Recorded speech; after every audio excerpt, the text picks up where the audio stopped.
വിശുദ്ധ യോഹന്നാന്റെ 1-ാം ലേഖനം 2-ാം അധ്യായം 1 മുതൽ 29 വരെയുള്ള വാക്യങ്ങൾ.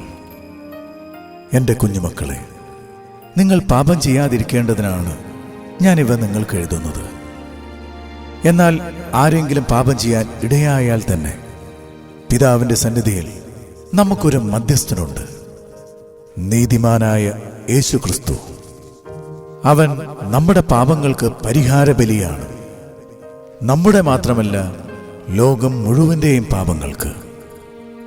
നാം അവൻ്റെ കൽപ്പന പാലിച്ചാൽ നാം അതിൽ നിന്ന് അവനെ അറിയുന്നുവെന്ന് തീർച്ചയാക്കാം. ഞാൻ അവനെ അറിയുന്നുവെന്ന് പറയുകയും അവൻ്റെ കൽപ്പനകൾ പാലിക്കാതിരിക്കുകയും ചെയ്യുന്നവൻ കള്ളം പറയുന്നു, അവനിൽ സത്യമില്ല.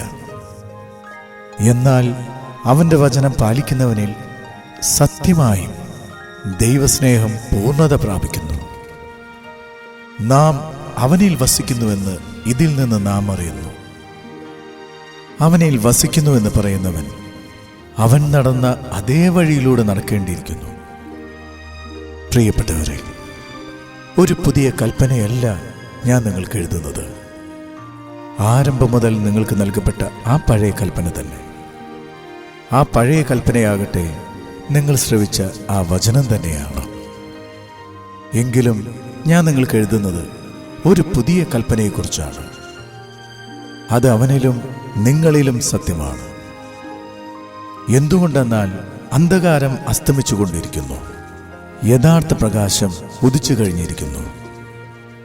താൻ പ്രകാശത്തിലാണെന്ന് പറയുകയും അതേസമയം തൻ്റെ സഹോദരനെ ദ്വേഷിക്കുകയും ചെയ്യുന്നവൻ ഇപ്പോഴും അന്ധകാരത്തിലാണ്.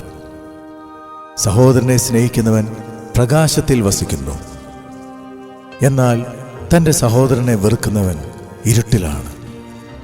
അവൻ ഇരുട്ടിൽ നടക്കുന്നു. ഇരുട്ട് അവൻ്റെ കണ്ണുകളെ അന്ധമാക്കിയതിനാൽ എവിടേക്കാണ് പോകുന്നതെന്ന് അവൻ അറിയുന്നില്ല. കുഞ്ഞുമക്കളെ, ഞാൻ നിങ്ങൾക്ക് എഴുതുന്നു, അവൻ്റെ നാമത്തെ പ്രതി നിങ്ങളുടെ പാപങ്ങൾ ക്ഷമിക്കപ്പെട്ടിരിക്കുന്നു. പിതാക്കന്മാരെ, ഞാൻ നിങ്ങൾക്ക് എഴുതുന്നു, ആദ്യം മുതലുള്ളവനെ നിങ്ങൾ അറിയുന്നു. യുവാക്കന്മാരെ, ഞാൻ നിങ്ങൾക്ക് എഴുതുന്നു, ദുഷ്ടനെ നിങ്ങൾ ജയിച്ചിരിക്കുന്നു. കുഞ്ഞുങ്ങളെ, ഞാൻ നിങ്ങൾക്ക് എഴുതുന്നു, പിതാവിനെ നിങ്ങൾ അറിയുന്നു. പിതാക്കന്മാരെ, ഞാൻ നിങ്ങൾക്ക് എഴുതുന്നു, ആദ്യം മുതലുള്ളവനെ നിങ്ങൾ അറിയുന്നു. യുവാക്കന്മാരെ, ഞാൻ നിങ്ങൾക്ക് എഴുതുന്നു, നിങ്ങൾ ശക്തരാണ്. ദൈവത്തിൻ്റെ വചനം നിങ്ങളിൽ വസിക്കുന്നു. നിങ്ങൾ ദുഷ്ടനെ ജയിക്കുകയും ചെയ്തിരിക്കുന്നു.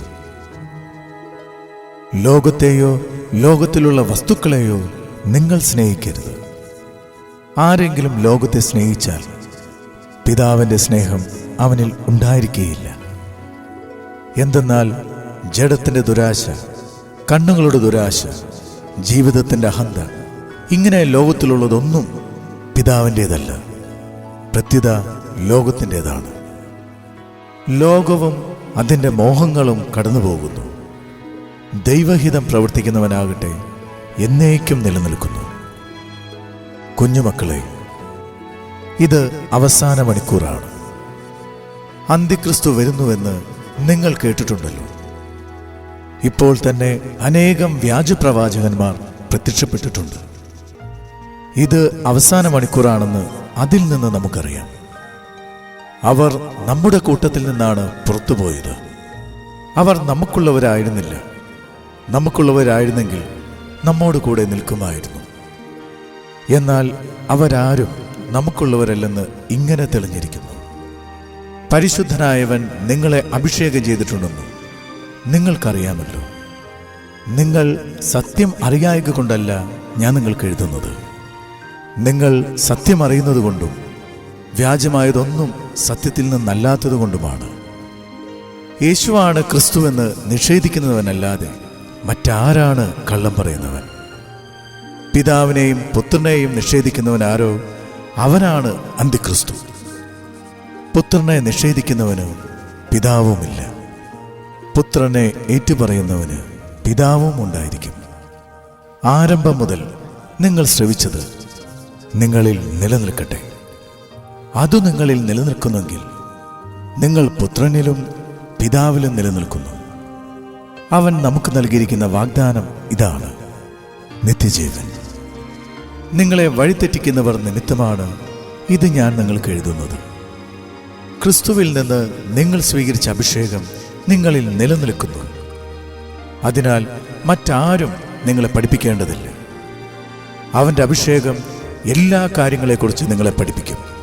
അത് സത്യമാണ്, വ്യാജമല്ല. അവൻ നിങ്ങളെ പഠിപ്പിച്ചതനുസരിച്ച് നിങ്ങൾ അവനിൽ വസിക്കുവൻ.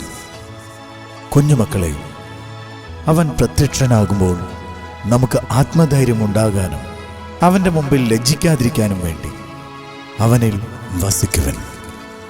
അവൻ നീതിമാനാണെന്ന് നിങ്ങൾക്കറിയാമെങ്കിൽ നീതി പ്രവർത്തിക്കുന്ന ഏവനും അവനിൽ നിന്ന് ജനിച്ചവനാണെന്ന് നിങ്ങൾക്ക് തീർച്ചയാക്കാം. നമ്മൾ ഈ കേട്ടത് വിശുദ്ധ യോഹന്നാന്റെ ലേഖനം 2-ാം അധ്യായം 1 മുതൽ 29 വരെയുള്ള വാക്യങ്ങളാണ്. സഹോദരങ്ങളെ, ഈ വചനം കേട്ട ഓരോ വ്യക്തിയും നിത്യജീവൻ ലക്ഷ്യമാക്കി ജീവിക്കട്ടെ എന്ന് യേശുവിൻ്റെ നാമത്തിൽ ഞങ്ങൾ പ്രാർത്ഥിക്കുന്നു. ആമേൻ.